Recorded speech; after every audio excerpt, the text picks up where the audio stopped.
Live at the Moody Center, where actually yesterday the men's team lost to Texas A&M on this same court.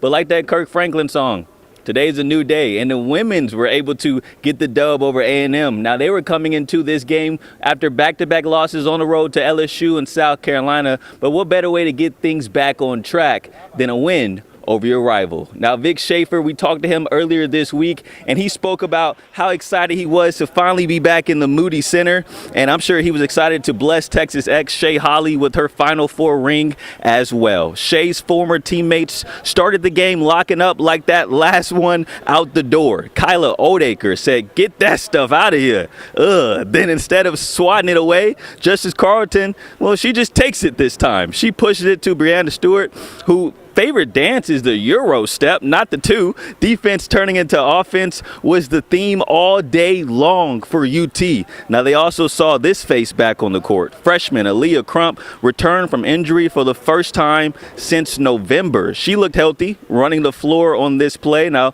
that was 2 of her 12 points on the day. UT actually outscores Texas A&M by 30 in the second half as the Lone Star Showdown trophy remains in Austin. And I actually have a special guest with me right now. We have Madison Booker, team captain, leading scorer, do-it-all player, live right now with the interview. Thank you for your time. First off, I just want to talk about this game, though. All right, back-to-back losses coming into this matchup. What was kind of like the mindset of this team facing Texas A&M? I think one, just definitely get our groove back. Back-to-back losses definitely kind of confidence. It kind of pushes your confidence down a little bit, but I think we kind of came back, we bounced back, we worked hard.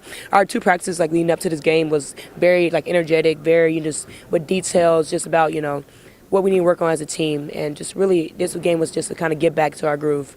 Awesome. Now, step into the life form, you know what I'm saying? You want to get that melanin popping a little bit, you know the vibes. But this second half, yes, outscored Texas A&M by more than 30 points. Was it the halftime speech? Was it just locking in the second half? What was the difference? Yeah, I think Coach Avery came in the halftime and basically we just look horrible. We look, we're embarrassing, just Texas as, our program, our identity, and, these people come out to see us play, and, we're not playing to the standard that we should be playing to.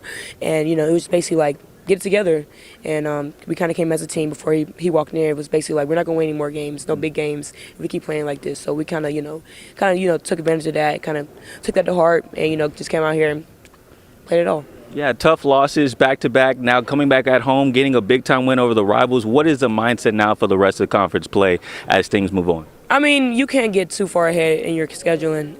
It's really one day at a time. This is our bye week, so this is time for rest, recovery, getting the treatment room, getting the coach up, get with Brendan, our strength coach, for extra mobility, getting the gym for extra shots up, and when we have practice, go hard. Let's work on the details that we know that we lack in, so we can get better at it.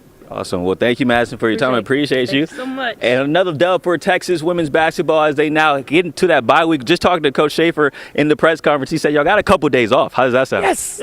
Yes. I did not hear that, but I am surprised now. Thank you so much for telling me. So happy. I'm so happy. Anytime. I love the excitement right there. That's how you need the rest of his body for sure. Yes. Thank you. Thank you so much, Corey.